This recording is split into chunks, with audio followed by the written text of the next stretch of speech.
चौपाल रे सब बड़ा बडेरा, सब बड़ा बडेरा वो जी सब लोग लगाया वो जी ठाकरिया ने सजया वो जी।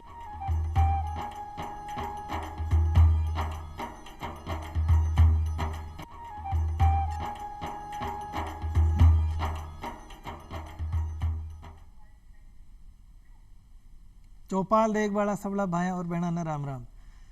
भाई बहना, कोई भी देश, कोई भी राष्ट्र या कोई भी समाज की सर्वांगीण उन्नति जदे ही संभव है जब भी में रेवाड़ा सब निवासियों की, सब लोगों की समान रूप से उन्नति हो। कोई भी पथ, मजहब या जाति, बिरादरी, संप्रदाय सबने काम करवा का, सबने आगे बढ़वा का समान रूप से अवसर उपलब्ध हो।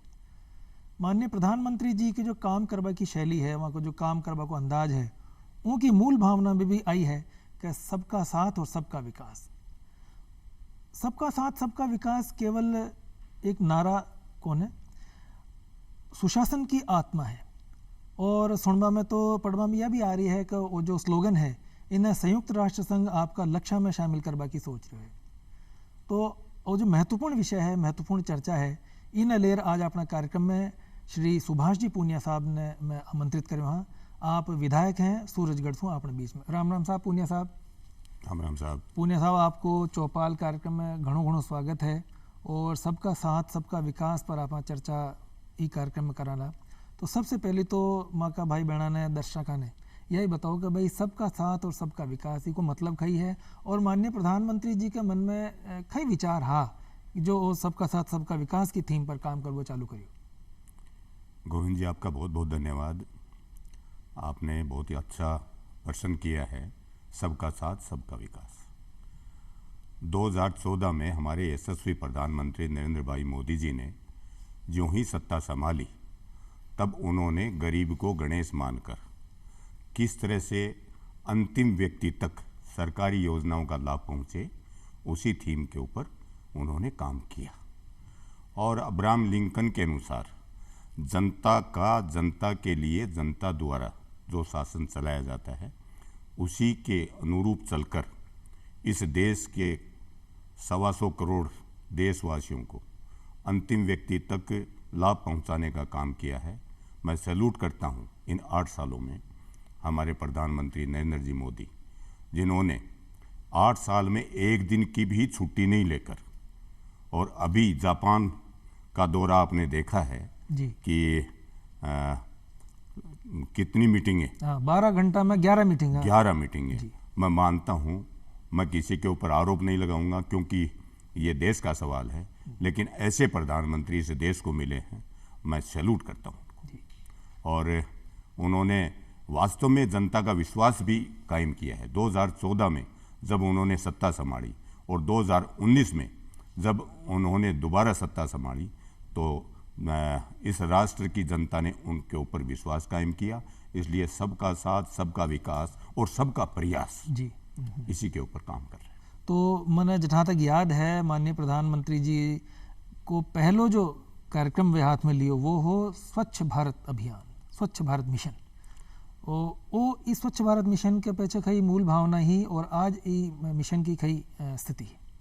गोविंद जी, गांधी जी के सपनों का भारत जी किस तरह से ये राष्ट्र स्वच्छता की ओर रहे, स्वच्छता में ही ईश्वर का वास होता है, और जो व्यक्ति स्वस्थ रहता है निश्चित रूप से उसका स्वास्थ्य भी ठीक रहेगा। करोड़ों देशवासी, जब मैं भी देखता था, आप भी देखते थे, और प्रधानमंत्री जी ने भी महसूस किया कि किस तरह से खुले में शौच से हमारी माताएं बहनें जाती थी, हमारे भाई भी जाते थे। करोड़ों शौचालय बनाकर उन्होंने इस काम को आगे बढ़ाया है। और कई ग्राम पंचायत क्या है कि इस देश की ज़्यादातर ग्राम पंचायतें ODF घोषित हो चुकी हैं, और उन्होंने वास्तव में आज ये भी दिखा दिया कि मैं भी देखता था, आप भी देखते थे, इस देश की जनता भी देखती थी कि हमारे रेलवे स्टेशन खास करके जहाँ गंदगी का अंबार लगा रहता था, आज देखिए स्वच्छता की ओर आम आदमी ने भी सहयोग किया है, अकेली सरकारें नहीं कर पाती।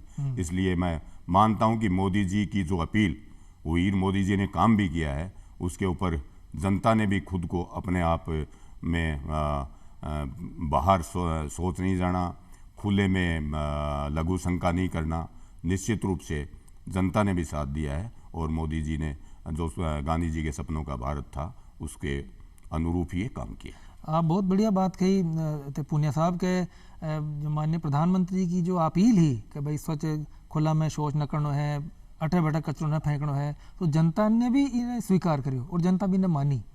पहली जो आप गोविंद जी बीच में बोलूंगा मैं, जो कचरा संग्रहण का काम था वो 2014 से पहले हमारा 20% था।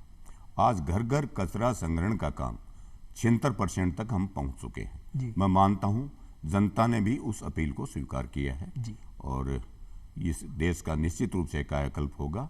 और खुले में शौच जाते थे, गंदगी रहती थी, उसमें स्वास्थ्य में भी लोग बीमार होते थे, बीमारियों के ऊपर जितना धन खर्च होता था उससे भी पैसे की बचत हुई है और लोग स्वस्थ भी रहते हैं। तो मैं मानता हूं ये बहुत अच्छा कदम। एक प्रधानमंत्री जी की जो बहुत अपीलिंग योजना खींच रही है, बहुत प्रभावशाली योजना है, जिन्हें घर घर में उज्ज्वला योजना जो माका बहना ने विशेषकर जो उज्ज्वला योजना के तहत गैस सिलेंडर पहुंचावा काम करो, उनके बारे में थोड़ी सी बात बताओ। मोदी जी ने चुनाव प्रचार के दौरान ये महसूस किया कि हमारी करोड़ों बहनें चूल्हा फूंकते फूंकते असमय अंधापन का शिकार हो जाती थी, अस्थमेटिक हो जाती थी, जिनको खाना पकाने के लिए ईंधन भी सुलभ नहीं होता था। उन माताओं बहनों को आज 10 करोड़ कनेक्शन देकर उज्ज्वला योजना में उन्होंने सिलेंडर, गैस सिलेंडर और चूल्हे देकर जो मुफ्त में उनको ये मुहैया करवाया, निश्चित रूप से उन बहनों को बहुत बड़ी सौगात दी है। और मैं मानता हूँ कुछ लोग पहले ये कह रहे थे कि महंगाई बहुत बढ़ गई। अभी 5-6 रोज पहले हमारे यशस्वी प्रधानमंत्री जी ने 200 रुपये प्रति सिलेंडर उनको सब्सिडी देने का काम किया है। 12 सिलेंडर के ऊपर 12 महीने में 200 रुपया भी सिलेंडर दिया है। इसके लिए मैं प्रधानमंत्री जी को बहुत बहुत धन्यवाद देना चाहूँगा और उन माताओं बहनों की तरफ से भी उनको बहुत बहुत धन्यवाद। जी, अपने देश में रोजगार पर अक्सर बात होया करे कि भाई रोजगार, बेरोजगारी है और इसे इनकार भी कौन कर सके कि भाई बेरोजगारी है तो सही। बेरोजगार ने रोजगार उपलब्ध करावा के ताणी माननीय प्रधानमंत्री मुद्रा योजना चलाई, स्टार्टअप योजना चलाई। स्टार्टअप योजना जिन बेरोजगारों को कहीं से कोई लोन नहीं मिलता था उनको 10 लाख रुपए उनकी ज़रूरत के अनुसार गारंटी फ्री बैंक से लोन देने का जो काम किया है, निश्चित रूप से उनके जीवन यापन के लिए, उनके कौशल के लिए प्रधानमंत्री जी ने उन युवाओं को बहुत बड़ी सौगात दी है। और जो युवा बिल्कुल बेरोजगार थे, भटक रहे थे, उनको लाइन पर लाकर इस देश के बेरोजगार युवकों को बहुत बड़ा तोहफा दिया है। इसके लिए भी हमारे यशस्वी प्रधानमंत्री जी धन्यवाद के पात्र हैं। जी, और स्वच्छ पेयजल उपलब्धता के ताणी माननीय प्रधानमंत्री जी के ताणी एक अलग से मंत्रालय की स्थापना करी और जिन्हें नाम दियो जल शक्ति मंत्रालय।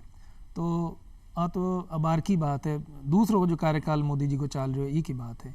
तो मैं था यहाँ जानना चाहूँ कि वो जल शक्ति मंत्रालय अलग से मंत्रालय बनाबा की क्या जरूरत पड़ेगी और कतरा लोगों तक पेयजल की उपलब्धता हल हुई है। मोदी जी ने महसूस किया कि हमारे राजस्थान जैसे प्रदेश, वैसे तो पूरे देश में ही पेयजल की समस्या है, लेकिन राजस्थान में, वो भी पश्चिमी राजस्थान में, जब हम देखते थे कि 3-3, 4-4 किलोमीटर हमारी माताएं बहनें सिर के ऊपर मटकी लेकर पानी लेने को मजबूर होती थी, तब उन्होंने सोचा कि क्यों न मैं एक जल शक्ति मंत्रालय बनाकर 2024 तक हर घर में, हर घर नल योजना, उनको शुद्ध पेयजल उपलब्ध कराऊं। इसी की ओर मोदी जी ने ये जल शक्ति मंत्रालय की गठन किया और हर घर नल योजना का जो जल जीवन मिशन के माध्यम से आज ये काम हो रहा है। और मैं धन्यवाद देना चाहूँगा और हमें खुशी है कि हमारे राजस्थान प्रदेश के ही यशस्वी केंद्रीय मंत्री, जल शक्ति मंत्री गजेंद्र सिंह जी शेखावत को ये जिम्मा सौंपा है। लेकिन मैं आग्रह भी करना चाहूँगा राजस्थान सरकार से कि 50% पैसा केंद्र सरकार ने तो दे दिया है, लेकिन 50% पैसा जल्दी रिलीज करके राज्य सरकार अगर इस योजना का ढंग से इम्प्लीमेंट करे तो निश्चित रूप से हर घर में नल योजना 2024 तक साकार होगी। यहाँ तक कि मैं मेरे झुंझुनू जिले की बात करूँ, वहाँ कुछ इंजीनियर्स, क्योंकि इसमें बेचारे प्रधानमंत्री जी अकेले तो ये काम कर नहीं पाते, अब एजेंसी तो राज्य सरकार है, राज्य सरकार की ये इंजीनियर्स उसको अमली जामा पहनाने का काम करते हैं। ये इस जल जीवन मिशन पिछड़ा हुआ है, इसको गति देंगे। मैंने जलदाय मंत्री जी से और चीफ इंजीनियर से भी मिलकर इस बात की चर्चा की है और निश्चित रूप से बहुत बड़ा काम शुद्ध पेयजल मुहैया कराने का हमारे यशस्वी प्रधानमंत्री जी ने जो अपने 8 साल के कार्यकाल में लिया है, निश्चित रूप से धन्यवाद के पात्र है। एक रोजगार की ही योजना चलाई माननीय प्रधानमंत्री जी, उन्होंने नाम दिया उस्ताद योजना। उस्ताद जो भाई बहन आपका काम में तो उस्ताद है एक प्रकार से, यानी कि हुनरमंद है, भले वहाँ कहना कि एजुकेशन कौन है या भले वहाँ कहना कि जमीन को कोई टुकड़ो कौन है, वहाँ भी रोजगार उपलब्ध करावा का तानी उस्ताद योजना है। गोविंद जी, हमारे गांव में आज भी बहुत ही कुशल कारीगर हैं, चाहे कहीं जूती बनाने का काम है, कहीं कोई गलीचा बनाते हैं, कहीं बुनकर हैं। उनके पास अपने हुनर तो थे, लेकिन हुनर के लिए उनके पास उनकी जेब में पैसा नहीं, संसाधन को ना, और उन संसाधनों को उपलब्ध कराने, क्योंकि जो व्यक्ति गांव में बैठा था उन व्यक्तियों को अपने हुनर का प्रदर्शन और उनको काम देने का जो ये काम किया है, उनको 3-3 हज़ार रुपये 8 महीने तक देने का जो ये काम किया है, निश्चित रूप से उन्हें करोड़ों बेरोजगारों को अपने हुनर दिखाने का काम दिया है और उनको रोजगार मुहैया कराने का काम दिया है। और इसमें 45 साल की उम्र उन्होंने निर्धारित की है और मैं धन्यवाद देना चाहूँगा। इसमें भी 33% महिलाओं का आरक्षण है और हमारे महिलाएं कसीदे में, कहीं बुनाई में दक्ष हैं, तो उनको निश्चित रूप से रोजगार मुहैया करवाया है। इसके लिए ये पूरा देश हमारे यशस्वी प्रधानमंत्री जी का आभारी। एक क्योंकि वो देश किसानों को देश है और अपने देश की जो अधिकांश जनसंख्या 80%, 70-75% हाल भी खेती पर ही आधारित है। अपनी जो अर्थव्यवस्था है वह भी कृषि आधारित है। तो किसानों ने सम्मान देवा कताणी आपने प्रधानमंत्री जी किसान सम्मान निधि योजना चलाई, तो आ किसान सम्मान निधि योजना खाइए। कई गरीब किसान ऐसे थे गोविंद जी, जब बारिश हो जाती थी तो उनके पास उन्नत किस्म का बीज खरीदने को पैसा नहीं होता था, या कभी जब इनको खाद या पेस्टिसाइड या अन्य कोई चीज़ की ज़रूरत पड़ती थी तो उनकी जेब में पैसा नहीं होता था। तो किसानों को ये इस समस्या से निजात दिलाने के लिए, किसानों को एक तरह से सम्मान देने के लिए उन्होंने साल में 6,000 रुपये देकर जो ये सम्मान दिया है और अभी तक 10 किस्तें दे चुके हैं। 11वीं किस्त अभी जारी करेंगे और 2,000 रुपये प्रति किस्त उन्होंने जारी की है। निश्चित रूप से किसान इस चीज़ का आभारी है और किसानों ने अब पिछले दिनों इस बात पर मोहर भी लगाई है कि अभी जो 5 प्रदेशों के चुनाव हुए हैं उसमें 4 प्रदेशों में निश्चित रूप से किसान ने माना है कि किसान हितैषी सरकार है और किसानों के प्रति ये सरकार सोचती है और हमारे प्रधानमंत्री जी हमारे लिए और किसानों का सम्मान करते हैं। इनमें एक पहली योजना चल रही है किसान क्रेडिट कार्ड, यह भी किसानों का तनी बहुत बढ़िया रही साहब। किसान क्रेडिट कार्ड KCC जी हमारे NDA की सरकार में प्रधानमंत्री अटल बिहारी वाजपेयी जी के समय में कृषि मंत्री जो आज राष्ट्र के रक्षा मंत्री जी राजनाथ सिंह जी, उन्होंने किसान क्रेडिट कार्ड ये जो योजना लागू की थी, ये इसलिए लागू की कि जब हमारे करोड़ों किसान साहूकार के यहाँ अपनी ज़रूरत, चाहे वो खाद है, बीज है, चाहे वो बच्चे की पढ़ाई के लिए है या बच्ची की शादी के लिए है, वो पैसा कि साहूकार के यहाँ अंगूठा लगाकर वो पैसा लेके आते थे और उस पर अनाप शनाप ब्याज उसके ऊपर लगता था और उसमें बहुत सारे किसानों की ज़मीन ब्याज में ही चली जाती थी।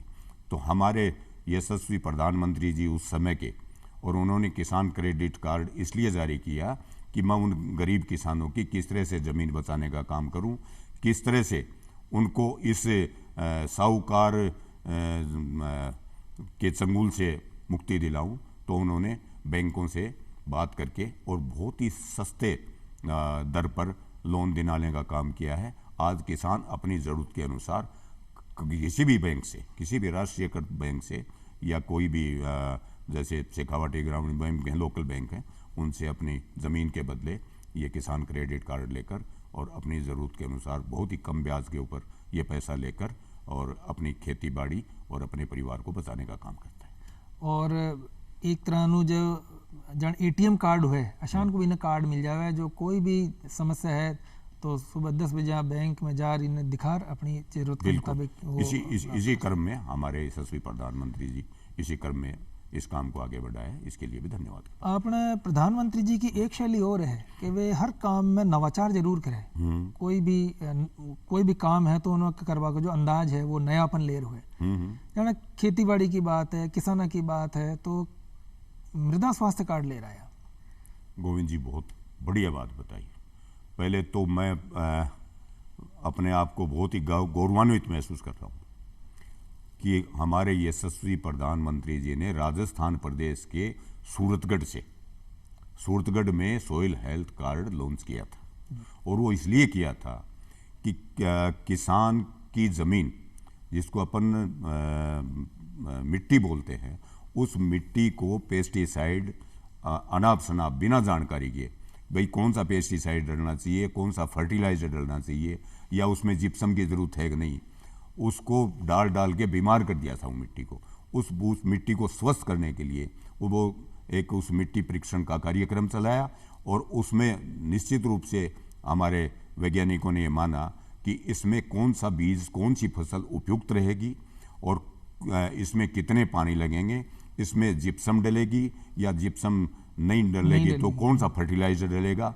इसलिए ये मृदा स्वास्थ्य कार्ड उन्होंने जारी किया था, सॉइल हेल्थ कार्ड, और निश्चित रूप से करोड़ों किसानों को इसका फ़ायदा मिला है। और अब किसान ये समझने लग गया है कि कौन सी फसल मैं बोऊंगा और कौन सी फसल इसके लिए उपयुक्त होगी, इसलिए किसान क्रेडिट कार्ड जारी किया है। किसान क्रेडिट कार्ड नहीं, सॉइल हेल्थ मृदा स्वास्थ्य कार्ड को और हर 3 वर्ष में ये ना अपन रिन्यू कराना पड़े। मतलब आपने जो मिट्टी को नमूनो है उन लेर निकटतम प्रयोगशाला में आप जा सका और उनको मिट्टी को नमूनो लेगा बगो भी तरीको जो कृषि वैज्ञानिक सिफारिश करी है उनके अनुसार ही नमूनो लेना है। यानी कि भाई खेत में कटासों में मिट्टी उठा ली, 5-7 जगह के जो खड्डा आप बना और वहाँ को क्रॉस लगावा की जो विधि है जो आपने किसाना के तणी कृषि वैज्ञानिक की सिफारिश करी है, उनके अनुसार अगर सही तरीका से सही उनकी जांच की अगर रिपोर्ट है अपन अगर तो निश्चित रूप से किसान भाई बहनी को बहुत फायदा लिया है। या तुम्हारा आंखें देखी बात ये फायदा मिला है ना। एक आवास योजना है, क्योंकि देखो एक इंसान की जो मूलभूत ज़रूरतें हैं कि रोटी कपड़ा और मकान, रोटी और कपड़ा के कोई इंतजाम तो आदमी क्या निकान कर ही ले। सबसे बड़ा जो चैलेंज है एक इंसान के सामने चुनौती है वह है कि सब एक आशियान हो जावे, चाहे शहर में हो, चाहे गाँव में हो, चाहे कस्बा में हो, कटवी हो, कोई एक रेबा के तणी छत हो जावे। ई के तणी आवास योजना भी एक लॉन्च करी प्रधानमंत्री जी। ये बहुत बड़ा काम था। हाँ। और इतने साल की आज़ादी के बाद भी हर घर को, हर व्यक्ति को छत मिले, इस ओर हमारे यशस्वी प्रधानमंत्री जी ने काम बढ़ाया। मैं पहले भी देखता था, आपने भी सुना होगा, इंदिरा आवास योजना एक चला करती थी, उसमें मात्र 12,000 रुपये इंदिरा आवास के नाम पर मिलते थे और वो पैसा भी 12,000 के नाम पर बिचौलिए बैंकों के बीच, ये लोकल बैंक जो भी होते थे, ग्रामीण बैंक, उनमें जो भी जनप्रतिनिधि जाते थे उन लोगों को, अब आपको पता है न तो कोई मकान बनते थे। आज डीबीटी के माध्यम से हर लाभार्थी को उनके खाते में सीधा पैसा जाता है। और जैसे कहा था ना हमारे पूर्व प्रधानमंत्री राजीव गांधी ने कि हम 100 रुपया भेजते हैं तो 15 पैसा अंतिम व्यक्ति तक पहुंचता है। आज मैं सैल्यूट करना चाहूँगा हमारे प्रधानमंत्री जी को कि डायरेक्ट लाभार्थी के खाते में अगर 100 रुपये आप भेजते हो तो 100 रुपये पहुँचता है।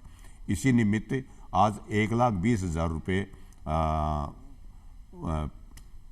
इसके आवास के लिए मिलते हैं लाभार्थी को, उसमें 20,000 नरेगा के माध्यम से मिलते हैं और जिसके शौचालय नहीं है 12,000 रुपये मिलते हैं। ऐसे 1.5 लाख रुपये हर लाभार्थी को आज प्रधानमंत्री आवास योजना में मिले हैं और करोड़ों देशवासियों को इसका लाभ मिला है। और अब निश्चित रूप से अगर ये मुहिम इसी तरह चलती रही तो मैं मानूंगा कि इस देश में कोई भी बिना छत के नहीं रहेगा। मैं सैल्यूट करना चाहूँगा जी। हमारे प्रधानमंत्री। और एक जो प्रधानमंत्री जी सैनिकों के ताणी बड़ी चिंता करी है और एक बहुत लंबा समय से एक मांग ही कि भाई 1 रैंक 1 पेंशन की मांग ही इ पर ऐसी बात कौन है कि पिछली सरकार काम कौन करे हो कौन करवो चाहे, लेकिन जो अमली जामा पे पहनाबा को काम हुई सरकार में आ रही। बहुत अच्छा प्रश्न आपने किया है और बहुत ही छूने वाला, क्योंकि इस देश में मैं जिस जिले से आता हूँ, झुंझुनू जिला सर्वाधिक सैनिकों का जिला है और उस जिले में सैनिक भी, पूर्व सैनिक आंदोलन करते थे कि 1 रैंक 1 पेंशन।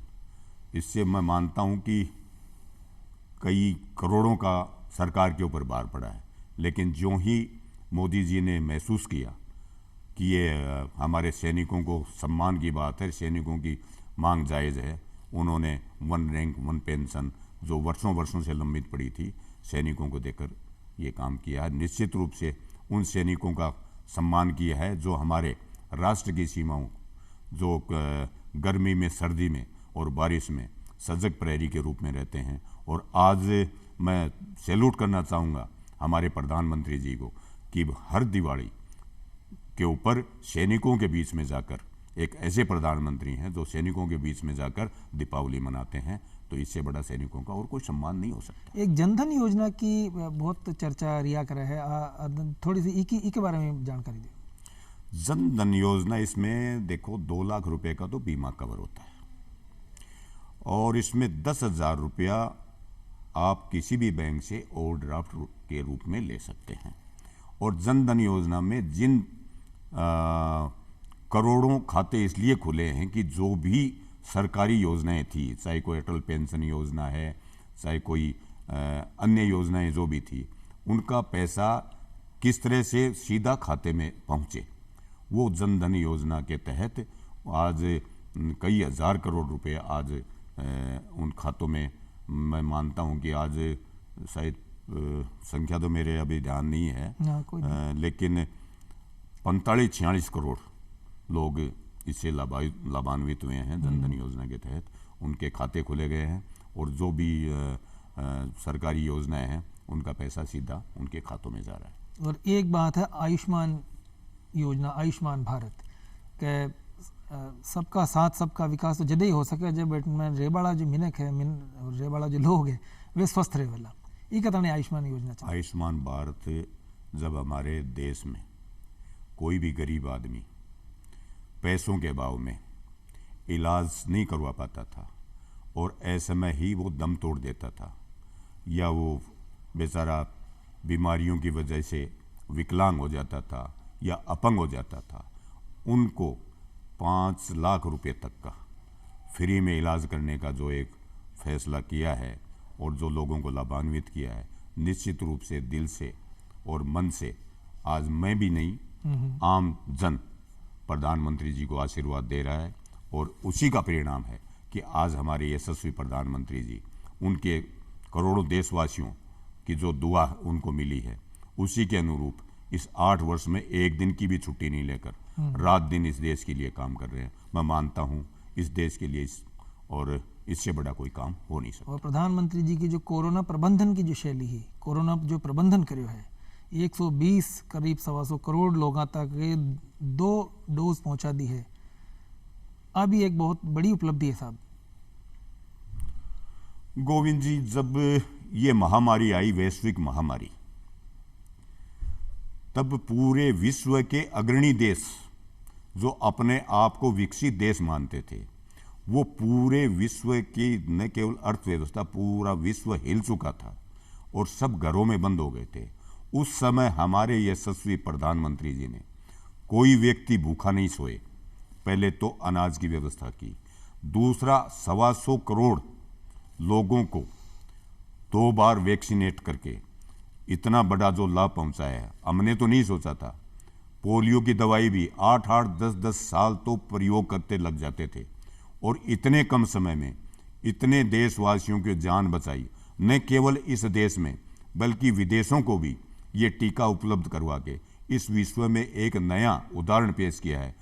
मैं नहीं मानता, पूरा विश्व भी इस बात को मानता है बिल्कुल माने। कि हमारे यशस्वी प्रधानमंत्री, हमारे यहाँ के वैज्ञानिक, इन्होंने कम समय में इस तरह के वैक्सीन इजाद करके और इस देश को बचाने का काम किया है।